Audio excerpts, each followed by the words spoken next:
गांव की मुखिया औरत, जिनको मुखिया सिर्फ इसलिए बनाया गया क्योंकि उनकी जुबान की बहुत कीमत थी, बहुत कीमत। वो जो बोलती थी वही करती थी, और वो बहुत हेल्पिंग नेचर की, सबकी वो हेल्प करती थी, सबकी।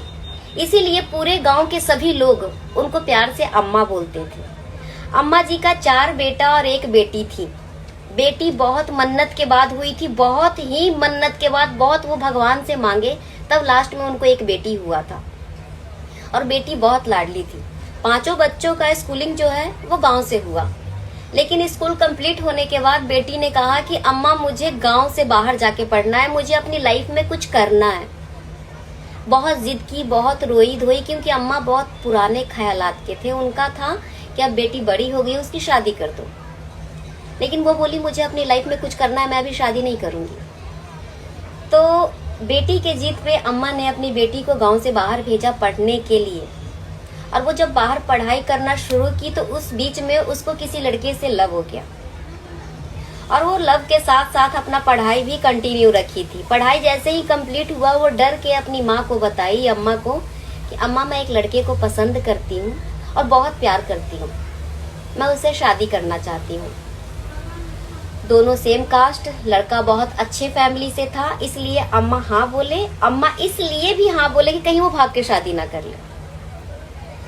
वो बोले गांव आ जाओ, बैठ के बात करते हैं, सगाई करेंगे, फिर शादी करेंगे।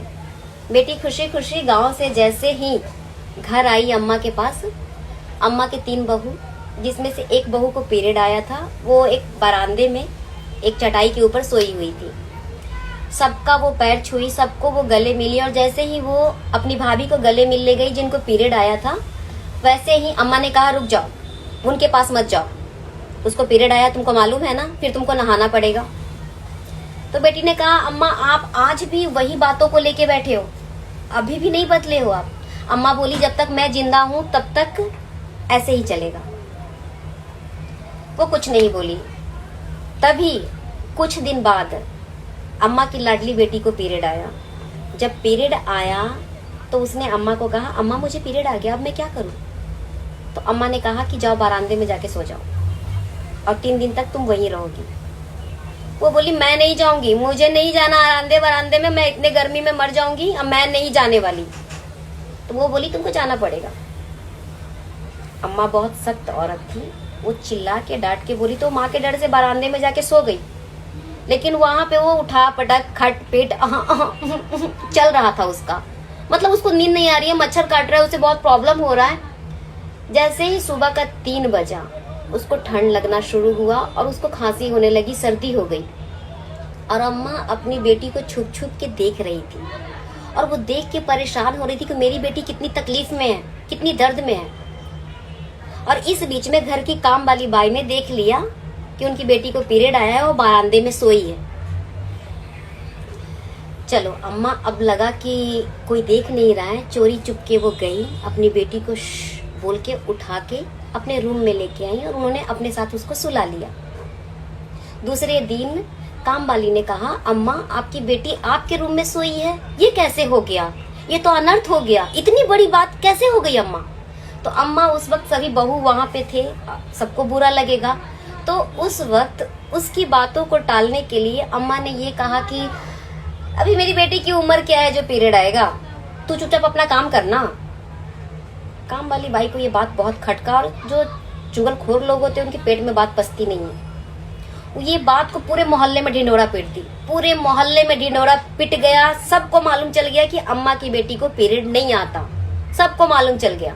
6 महीने बाद सगाई का डेट रखा गया, और इस बीच में दोनों लड़का लड़की का मिलना जुलना कंटिन्यू लगा हुआ है, कंटिन्यू।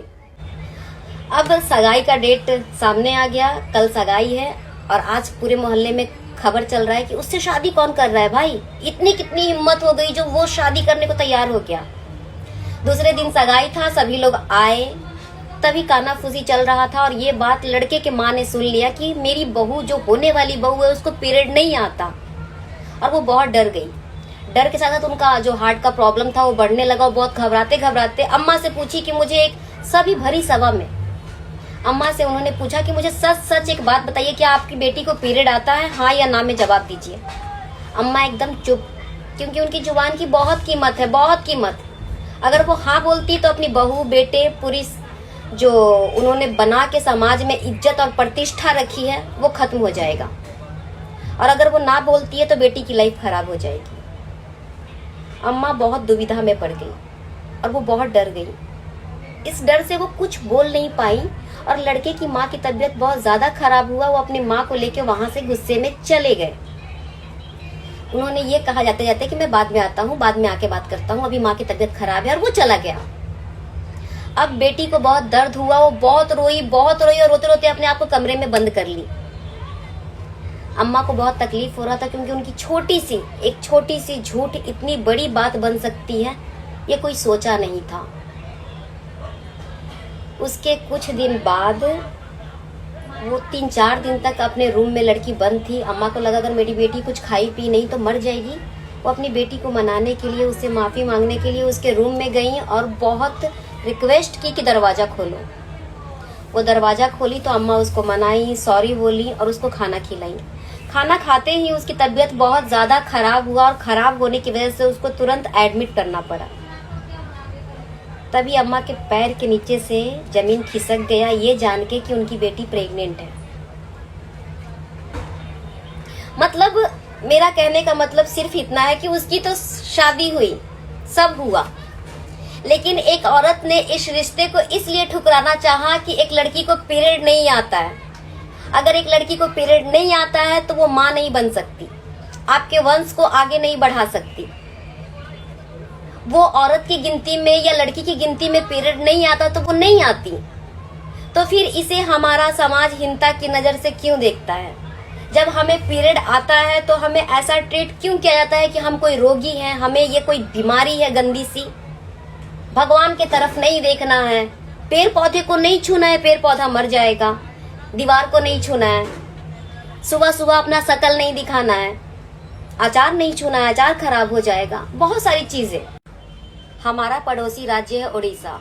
वहाँ 3 दिन तक रज्जो पर्व मनाया जाता है। कहते हैं कि वहाँ के जो जगन्नाथ भगवान, विष्णु भगवान है, उनकी पत्नी लक्ष्मी, वहाँ के लोग धरती माता के तौर पे उनको पूजा करते हैं, उनको मानते हैं।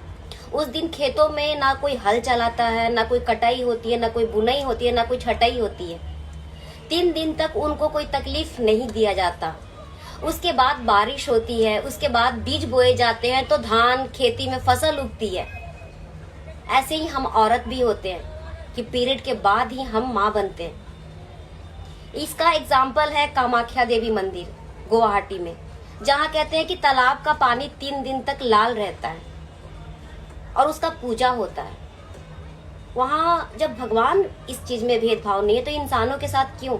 कहते हैं कि उड़ीसा में लड़कियों को इस त्योहार के टाइम जो अभी चल रहा है, इस टाइम में नए कपड़े पहनाए जाते हैं, उनकी सम्मान की जाती है, उनको मेहंदी लगाया जाता है, उनको झूला झुलाया जाता है, तरह तरह के पकवान बनते हैं। 3 दिन तक कोई काम नहीं करते। ये रिस्पेक्ट हर जगह होनी चाहिए, हर शहर में, हर गांव में होनी चाहिए। हैप्पी रजो पर्व आप सभी को।